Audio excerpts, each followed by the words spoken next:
My curiosity began as a kid. When I got older, the curiosity grew bigger.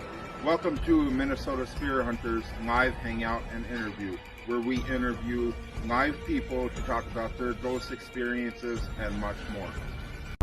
Minnesota Spear Hunters presents live hangout and interview.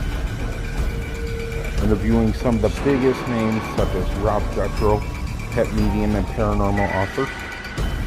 From A&E's hit show Ghost Hunters, Rochelle Stratton. Haunted medium Brett Karstens. And many more. Now, here's your host, Marcus Weather. Hello everyone, welcome to the Minnesota Spear Hunters. Today I'm with the Paranormal Investigators of Milwaukee. We've been waiting for this interview for quite some time and we're very excited to speak with them. So we're going to start by introducing ourselves. Of course, I'm the lead investigator of the Minnesota Spear Hunters. I'm the founder and lead investigator of the Paranormal Investigators of Milwaukee. My name's Noah. And I'm Brandon. I'm an investigator with the Paranormal Investigators of Milwaukee as well. Hey, he's here. Hi, I'm Gravy. How you doing? Not bad. How about you? Not too bad. Good. Welcome to the interview. And I was telling them that we're going to do this interview, and then when it posts this to our YouTube, we're going to send you the link so you guys can have it as well. So sounds good. All right. Well, I got some questions. I scouted out. I checked out your Facebook page, your YouTube, and all that kind of stuff. And just whatever I was curious about, I wrote down, and I'm going to ask you guys about it. So, all right. My first one, we've already went over our introduction of who we are. And so my first question would be, how has the COVID-19 affected the Paranormal Investigators of Milwaukee? Well, quite a bit. So, a lot of stuff starts around October, Halloween time. We usually have a lot of events and things that we do. We always do a lot of like library events as well. And all those were virtual this year. So that was a new thing that we had to learn how to do. Right. Was, how to present over Zoom using a presentation that I'm used to giving in person. Yeah. So that was different as well. We were really restricting visits for homes. We were still getting contacted by people, and we actually had an investigation that we were looking at trying to set up a walkthrough anyways at a location that we ended up postponing just because we wanted to make sure that we're staying safe, and also the people that were trying to help us staying safe as well. So we've had to modify those protocols too.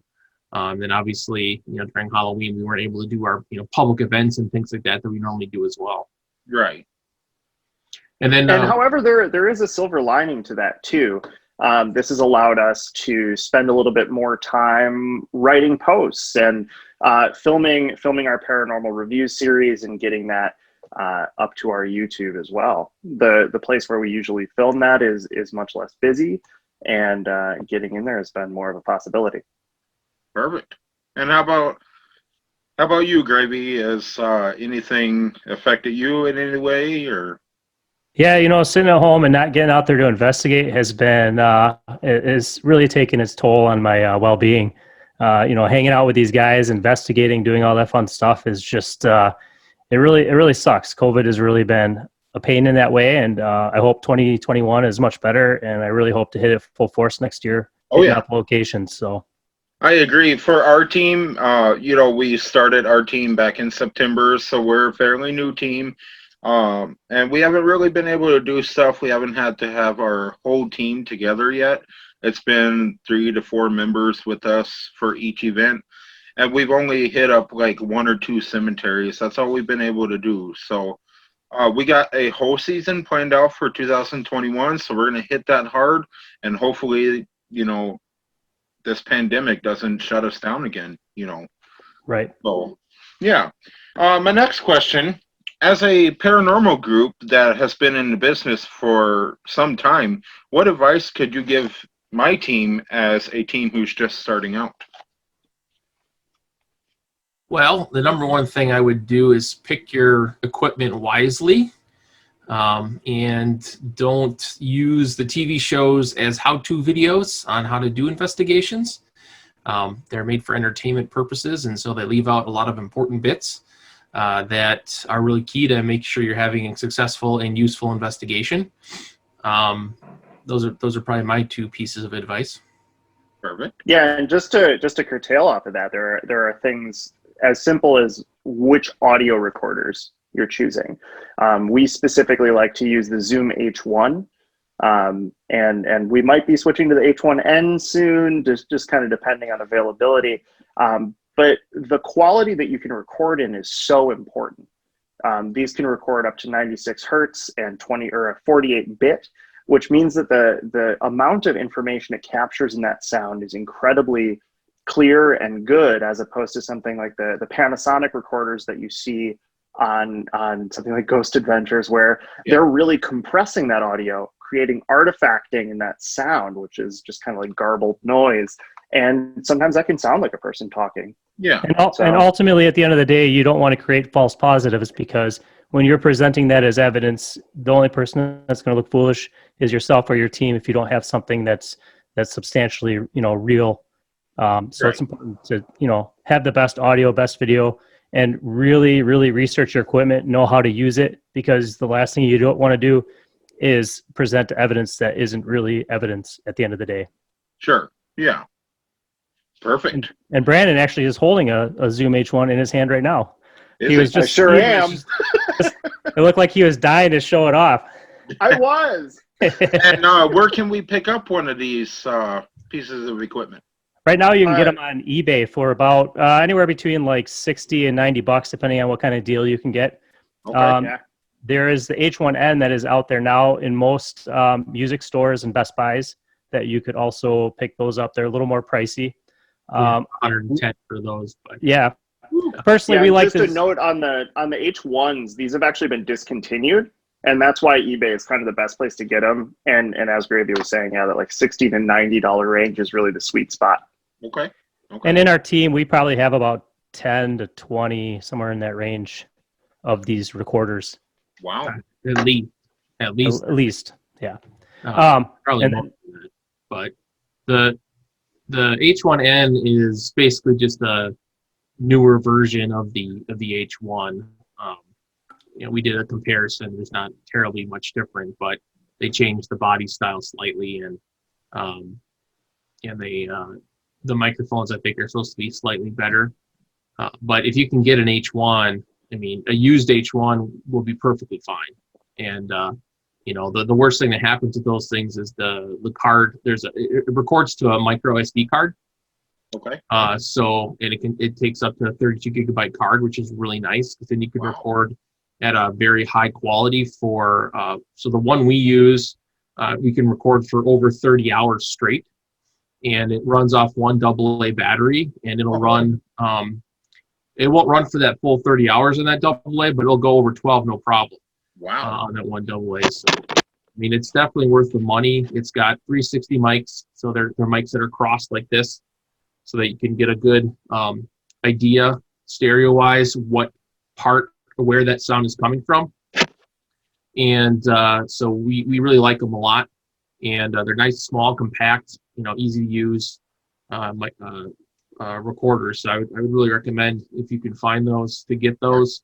And if you can afford the H1Ns, then they're definitely going to be worth their money. But they have an H2N and they have H4s, and those have a lot more bells and whistles that aren't really necessary. Those are really more for doing like actual music, and like if you're doing interviews with people, like it has a lot of features for that, but not really necessary for this. This is just, you want to capture a good representation of the audio environment that you were in at the time. And these do a great job for it. Perfect. And we actually did look up a Zoom H1 recorder on eBay, I believe this is. And, I see $67 and $55 and $45. So, in reality, if it's that good of a quality, that's not a bad price for that recorder. No, we've created demand. Now we'll never be able to get them again. I know, right? What were those listings? I might forget you, sir. That's a good price. $45. You can't beat that. Oh no, I'm gonna have to go over this with my team. And I'm sorry that no more of my team is here today. Everyone seemed to be busy on today. So yeah, worries. but they are in other interviews and episodes, but everybody seemed to be busy today. So I will review with them these H1 or H1N recorders, and we're gonna look into getting one of these. Good. Yeah, and just another note on why we're not immediately switching to the H1N. They actually use different batteries. The H1 uses a AA, the H1N uses a AAA. Oh. So for us, it's more about it is consistency of recorders is super important. The other thing is right now we just have to carry AAs, and carrying AAs and AAAs gets annoying when you have again 20 or more recorders in a location. Wow. Okay. Well, thank you for sharing that product with us, because honestly, I didn't know about that recorder. So now that I know about that, I'm going to look into getting that for my team. So that's awesome. My next question for you guys is, looking back when your team was first starting out, what would you have done differently when you first started than you do now? Wait, before Noah says it, it's going to be something along the lines of not let Gravy in the group. Just wanted to say it before he does. Because I know that's where he's going. No. I just, so I think it's what we found over time, what I found over time. So initially when you first start out, it's just the excitement of doing paranormal investigation. That's what it was for me. I just wanted to go and do investigations. And so I just needed warm bodies. So I took literally anyone who applied. And because in order to be able to build a team and a reputation, you need people to be able to do that. Because if you can do it by yourself, then you don't need to form a team. But it's really difficult to do everything that needs to be done properly alone. And so what I would have done differently is try to be more, to really think about what is going to drive the group, what are going to be our mission goals, if you will, what are going to be our standing operating procedures, and then making sure that people who are going to be in the group are going to be absolute 100% behind those things. Otherwise, you're going to be fighting an uphill battle with certain people all the time. And sometimes there's, once people get in too deep, so to speak, it gets more difficult to try and cut those ties if needed. And so coming up with, rules that your group is going to adhere to, procedures that you're going to use, equipment that is going to be needed, so that there's no question marks or surprises down the road when you're dealing with individuals, I think is really important. And I didn't do that right away. I didn't do that for some time. And there was a period in time where there was kind of a split with the group where, one group of people wanted to do things a certain way, and, I wanted to do things a different way. And so I think I could have saved myself a lot of difficulties if I just would have been able to get that set up earlier so that it was very clear. And it's always fine to modify those things as you learn more, as you grow, and to add things in or take things out that aren't working, or you learn something new and say, hey, let's start doing that. And for us, that's always a democratic process. So even as the founder of the group, I can say this is what we're going to do, but I found that it's going to be much more buy-in by everyone if they at least feel like their voices can be heard. Whether or not they agree or with what the process is going to be, at the end of the day, it's a majority rules type of situation with the things that we're going to do or where we're going to go or what equipment we're going to start using. It's always something that I've tried to get everyone's opinion on and not just mine. So I think that would be for me as the person who started the group, the sorts of things that I have had to work through. I think that would have saved me a lot of grief if I would have had those sorts of things kind of in place a little bit more officially. And also one other thing that I think helped with the dynamic of the group was none of us were friends before joining the group. So Noah didn't just start up a group with a bunch of friends and then they had a falling out or they argued who was in charge of the group. It was Noah, and then he would take in complete strangers, and then the dynamic of where we are today is just trial and error of members after members over the last 12, 14, almost 15 years now. So I think that's, and a lot of us have managed to stay not friends. That's been really that's totally false. We've all grown very close during this whole thing. That's the thing with my team. I started out doing random YouTube videos about the paranormal, just on my own time. It was not a company, anything like that. But it interested me. The paranormal has always interested me. So I'm like, hey, let's start up a team, you know. And those YouTube videos were actually filmed with one or two friends. And I went ahead and started the team with those friends. And 3 months in, and I still got those friends on the team with us. We haven't really crashed heads or anything. We haven't been at each other or anything like that. So I think that's really good that we're able to remain friends before the company and still do what we're supposed to do. And we all make calls together. I don't just say this is what we're doing and you guys have to go. I actually post up a agenda type thing of this is what's going on and who's able to join. Just like before this interview, I posted it up and nobody was able to join, so I wasn't mad. So it's all based on going around people's schedules. But if people continue to not want to do anything, then, we got to say goodbye to some people. We already have said goodbye to some people for not wanting to participate in anything. So I think everybody I have now is 100%. And it's just going really good for us. If it wasn't for the pandemic, we'd have a couple episodes already. Totally, and I think that's something that we have as well. We have this really kind of strong team, and scheduling really is the hardest thing about this. Yeah, every place that I get in contact with is saying that they're not doing investigations right now because of the pandemic. So we have to wait a whole year or so in order just to schedule an investigation, so it's really taking a toll on our teams and all the other businesses for that matter. So, I just hope it's over soon. That's all I can say. So Hopefully with the vaccine it will be. Do you have a website? What's that? Do you have a website? We do have a website. It's minnesotaspirits.com. So is there an application on there for people who would be interested in joining your group? We do have the application on our Facebook page. I have not yet figured out how to put one on the website. Once I figure that out, there will be one on the website. But as of right now, like 2 days ago, I lost a paranormal investigator because she had to move farther away than what we could, travel with her. So I posted up an application looking for a paranormal investigator. Total stranger comes to us. She's now part of our team, so it's interesting. So I'm really hoping to look for that feature on my website so I can post the application on there.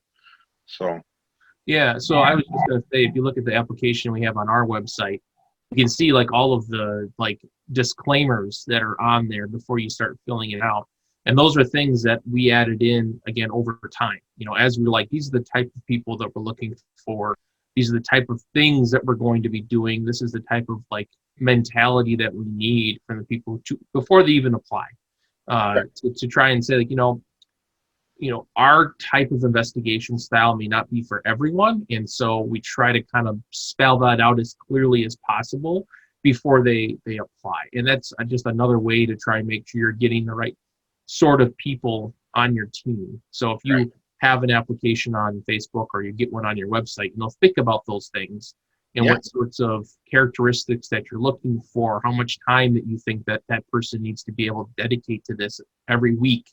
That's how we always denote it by, is you need X amount of hours per week that you could dedicate towards something PIM related. Yeah. And then that can give you a good idea. And then knowing what their availability is another thing that we ask, when can you do stuff for PIM? And then we actually have them select hours of the day so that we can see at a glance from an application, how available they would be, or, if they work third shift, it's probably not going to work well for us because that's when the majority of us would be doing this. Yeah. We don't do much during the day because we normally would be working during the day for ourselves. So, but there might be a group of paranormal investigators out there who are all third shifters, and so they do all their stuff during the day, and that would be better for them. So it's just that you don't waste time trying to train someone, take their schedules into account, so forth and so on. And it's not going to work out anyways. Perfect. Well, I will actually think about that and see if I can touch up my application some because I think that's really a technique that would help me out a lot having a full-time job during the day and investigating at night, you know. Mhm. So it would save me a lot of time from training. Exactly. So perfect, Yep. and thank you for that tip. I will take that into consideration and make up some changes there. Yep, that application is 15 years in the making, and it's always getting adjusted. So, Oh yeah, oh yeah. Does your team believe in or have a medium? It's just something that I was curious about. We do not have a medium on the team, Sensitive Psychic. We've worked with them in the past. Actually, one of the first members of PIM was someone who had believed to be a medium. I used them in my group for a number of years. My thought process was that, I don't know for sure one way or another, and so I would kind of document what the individual would say. But it wasn't something that ever drove our investigation. And then through natural attrition, that individual actually moved out of state. And so I just decided to discontinue use of mediums in the group because there were just too many other possibilities that could be going on regarding that.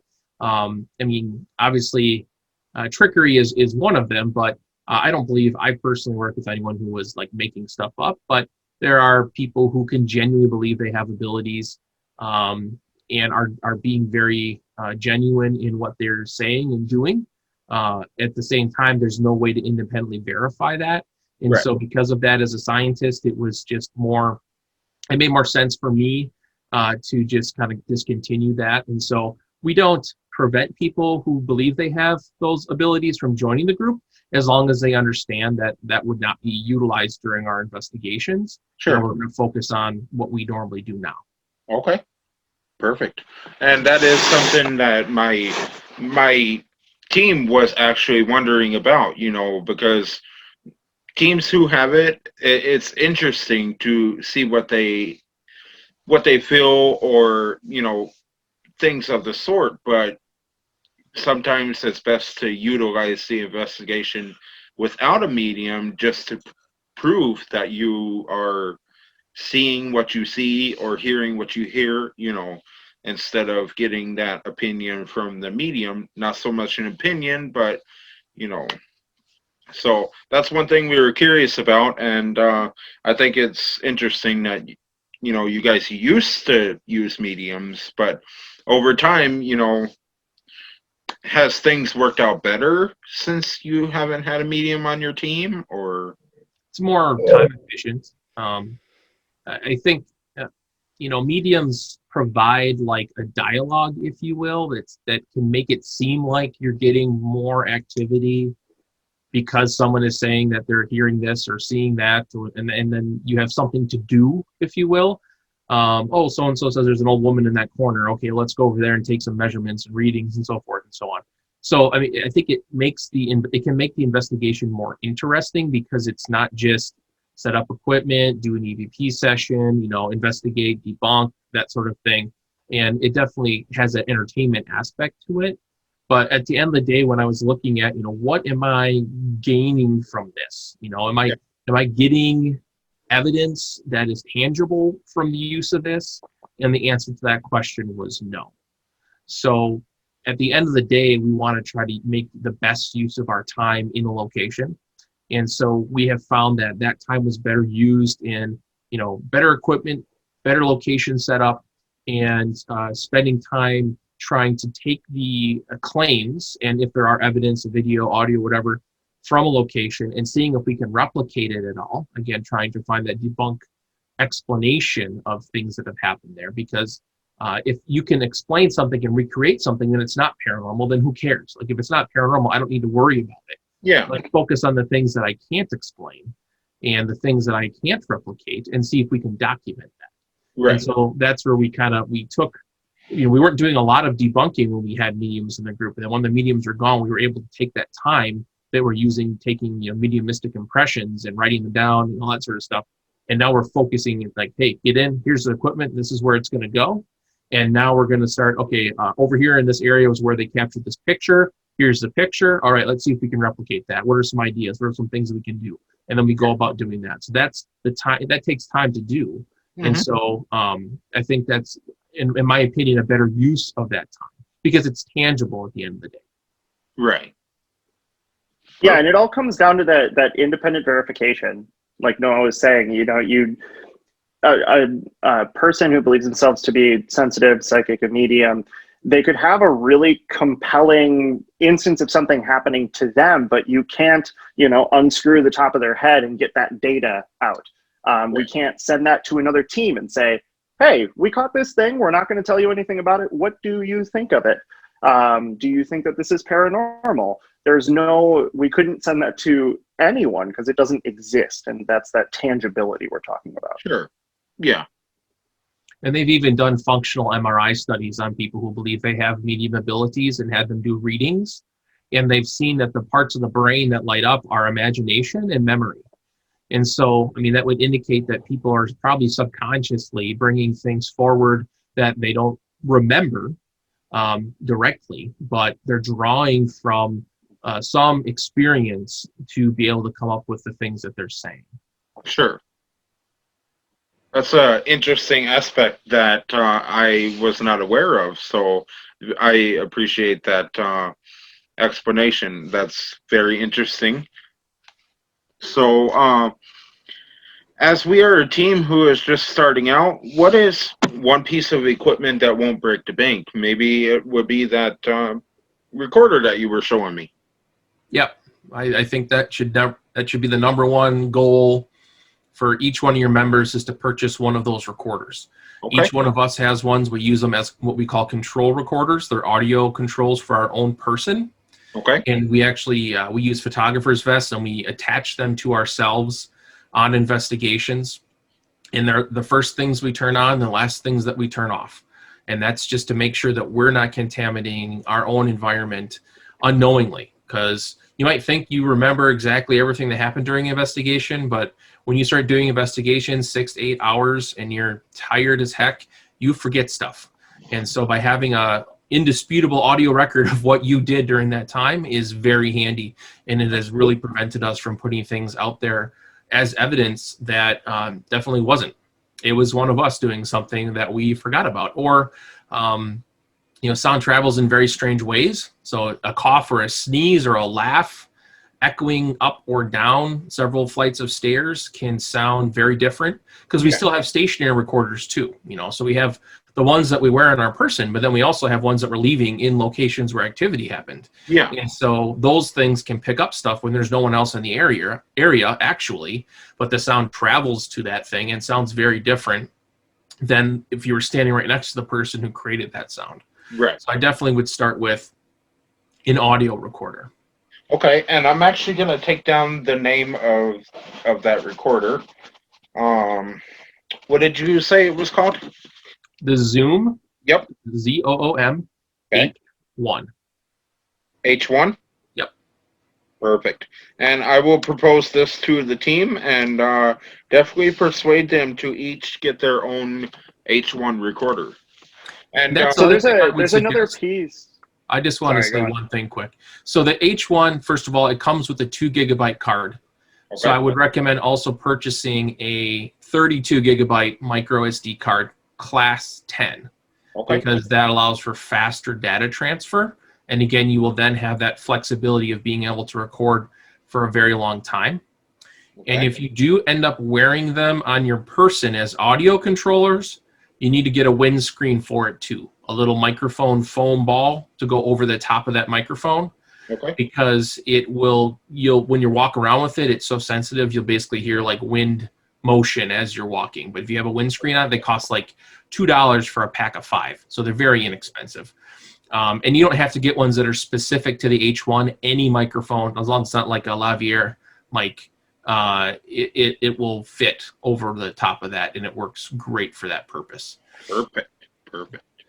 And another really important thing there, we mentioned multiple audio recorders. The most important thing about having those multiple audio recorders is being able to sync them up.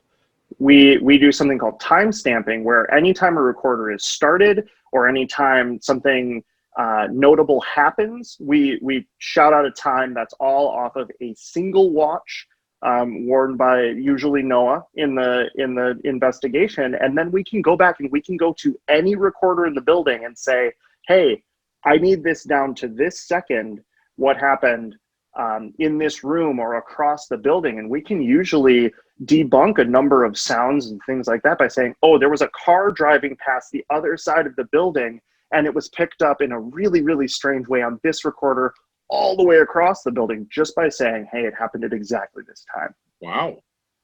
It saves a ton of time too when you're trying to find, well, when did it happen? It was around 10:30. Well, you're listening like 15 minutes before and 15 minutes after, trying to find, this exact bit of sound. And whenever we capture something that's strange, we always ask for everyone to clip out that section of their control recorder so we can hear what it sounds like on their recorder as well. It helps us to kind of triangulate, I was here, I was positioned at this spot, and it was louder on my recorder than you who were positioned at this spot when we listen to it on your recorder. And that goes back to making sure the recorders have all the same settings and that sort of thing, so that, when you're capturing an audio environment, you're capturing it the exact same way, except where you're physically located. And so that really helps trying to figure out what is going on and where things are occurring in a location. It's like I said, audio can really, sound travels very strangely and in different places, from giant, big abandoned buildings made of cement to, a nice bed and breakfast that has lots of plush carpeting and drapes. It can sound very differently in these different locations. And so by having these very precise tools to record that audio environment and then making note of exactly when things happen, it really, really saves time down the road.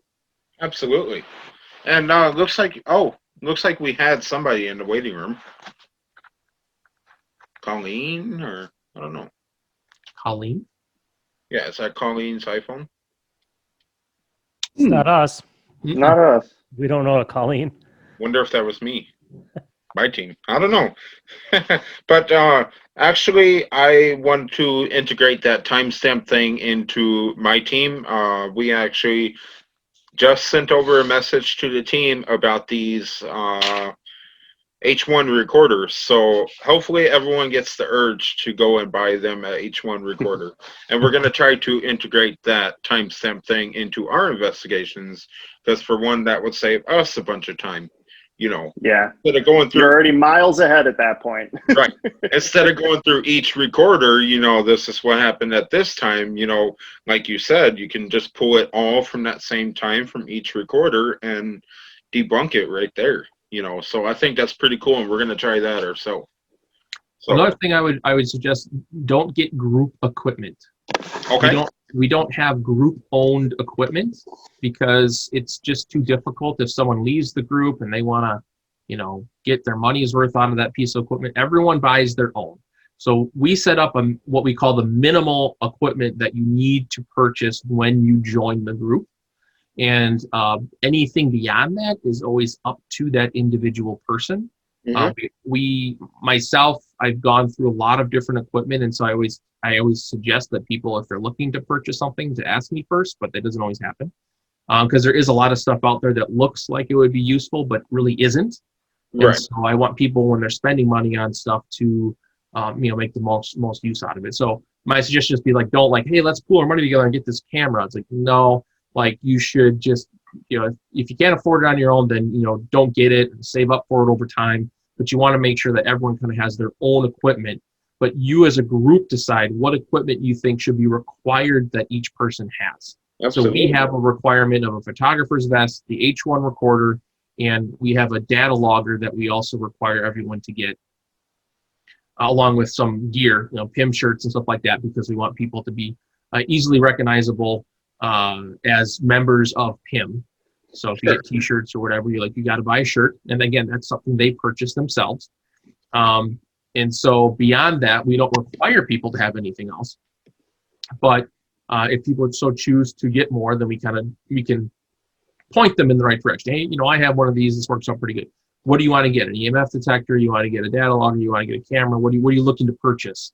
And then we can kind of say, hey, this has worked out really great for us. So if you want to get something like that, And that helps a lot too, because then if they have a problem with it on an investigation, because other people have that piece of equipment, and oh yeah, I know what exactly it is. All you gotta do is this. If it's a piece of equipment no one else has, and they're like got a problem, it's like, I don't have time to sit here and read a manual right now, so I'm not gonna be able to help you out. Like, you've got to know your own gear. So that's the other thing too. If people are like, well, I don't want to get that recorder, I want to get this one. Okay, but you better know your gear. So you better know how it works, how long the battery lasts, how long you record for, how to make sure the settings are going to be similar to the settings we're using. But I would highly suggest that for the audio recorder, that everyone at least has one H1. If that's the recorder you guys are going to decide on, everyone's got to get at least one of those. If they're going to use other things beyond that, okay. I mean, I put some rules into that. Like we don't allow cheap like Olympus recorders and stuff like that, because they can't record in WAV format. And if you can't record in WAV, then I don't care, because the recording is going to be crappy. Yeah. So, but there's other recorders. There's Tascam recorders that can record in WAV. Besides Zoom, there's other recorders out there. So as long as you can record in WAV, that's fine. But that individual person has to be responsible for making sure they know how to use it, how long the battery lasts, what sort of media it records to, and how to make sure the settings, because all those recorders that can record to WAV will have the ability to set the bit rate and that frequency hertz that you're recording at that are going to be similar to at least what the H1 can do. The microphones are going to be different, so you might have some slight differences in sound quality based on the microphone of the recorder, but at the very least, you're going to get the same physical quality. So the file that you're going to generate should be physically the same quality as what you get from a Zoom. Perfect. All right. And also, that is something that I kind of want to integrate. After talking to you guys, I'm starting to get some ideas for my team. Like I said, I'm just starting out. I need new ideas, so it's very interesting. That equipment requirement, I had no idea to think about that myself. It actually makes sense, so I might integrate that into my team as well. This is what you need. And if you don't have it, then we'll work with you on it. So, yeah, I think I'll integrate that into my team too, because it's pretty interesting and time consuming as well. So we don't have to go through and train people how to use our equipment, and also if I need the equipment, somebody else needs it too. They'll have their own. So, right, yeah. And then no matter who you have on the investigation, you're going to have X amount of recorders. Because if you got 4 people, and I got 4 recorders that I have to work with, or whatever it is that you have. Yeah. So we ended up making an equipment list, so we know exactly what everyone has. So if I know that myself, Gravy, and Brandon are going to be on an investigation, I know exactly what gear is going to be available to me. And then as people get new stuff, they update me with that, so we can keep those things up to date. Perfect. All right. And this is actually my last question for you guys. Out of all your visited places, what's the most unexplainable phenomenon that you experienced during the investigation? The smell of our van after 4 days of us all driving around the South. The realization that Brandon has a very thin layer of slime that he keeps on his body at all times. I think it's like a slug where he can just kind of slide. Yeah, it really is. It's a digestive fluid. It helps with everything. It protects, it lubricates, moisturizes. I wouldn't be the same without it. Right. That's a joke because Brandon sweats profusely when we're on I really do. He's our photographer, so he's running all around, getting pictures, taking videos, B-rolls, so that when we make our videos, we have all that nice shot, all those nice pictures and shots on our YouTube channel. It's because Brandon runs around like a crazy person. Of course, he could just be standing still in an air-conditioned room, and he also would be sweating that much. So, but yeah, it's like 2.5 hours of squats before the investigation even starts. Wow. He complains. It's like, I wish I could my ass to look like that. As far as a serious answer to your question, the most unexplained thing that I've experienced, Brandon wasn't there. He wasn't part of the team at the time, but Gravy was there. We were at Bobby Mackey's Music World, and we had an investigator get pushed down by something that we couldn't see twice in the span of an hour. Once during a walkthrough and once during the actual investigation. they're both in the basement. One was, I don't know if you're familiar with Bobby Mackey's, but they have the well room. So it was just outside of that window. And then the Wall of Faces room was where the second one occurred. And if you want to see that video or anything, feel free to head over to our website and just search Bobby Mackey's on there, and it'll show up. It's our 2013 investigation there, and the video is actually in our report. Okay. Yep. And if you guys are okay with it, I would like to post your website in the description of this video so our viewers can go and check you guys out as well. Yeah, absolutely. Perfect. That was actually my last question for you guys. Do you guys have any questions for my team? What is your favorite piece of equipment? As of right now, we do not have a lot of equipment, which I guess it's okay in my book right now because we haven't really done an investigation yet. We still have that lead way to get our equipment. But out of all the equipment we have right now, we have the sound Doppler. That's actually my favorite. I wish I had it with me, but like you guys were saying, it's a piece of team equipment. So our photographer has it at the moment, but I don't know if you know what a sound Doppler is. No? Okay, so the little microphone thing that you were talking about, it has one of those on top, and it pretty much generates through the numbers. If it hears a high-pitched noise, then, the numbers will get higher, but if it's a lower noise, then, the numbers will continuously drop or fluctuate. So, in my opinion, that's my favorite piece that we have so far. And we are going to work on getting more because we still have 2 or 3 months before our first investigation.